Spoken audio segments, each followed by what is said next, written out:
lang van tha o korpi nang sengkan kele a jorlang sang man chelo thega phan boche son se me aphan khamkhe a veji aphan arnam pharo ana phan hirju me nang hang pite kanglang o boche son se me aphan khamkhe a veji aphan arnam pharo ana phan hirju me nang hang pite kanglang arakia veloti po bara ahor lang ke do junjite nang wan pipo dung mele wang non tipo rupa bang ipe nang jo nang thek dun lo ka potlo leke jo ja kong tipo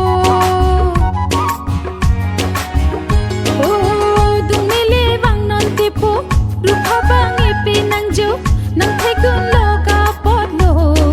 leke jo ja kong tipo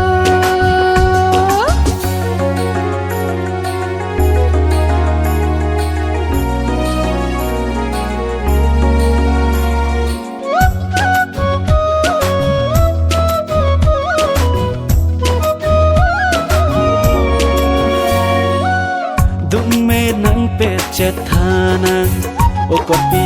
chare nam nang chu kang joy la sang man lo apor lo na chi thik lo manang sang man chelang tu nang phi nang prang de nang eng vai mo ke mi po boy khai ranang thare khinde are rina mandat na mong ve aloban junek junogrite po nang kini hachia jang nang sia hok ne tipo apor sing kring nang chilo nang jui thurai non tipo nang long si nang dun jui po sang man nang churai nak nilo oh apor sing kring nang chilo nang jui thurai nang long si nang dun jui po sang man nang churai nak nilo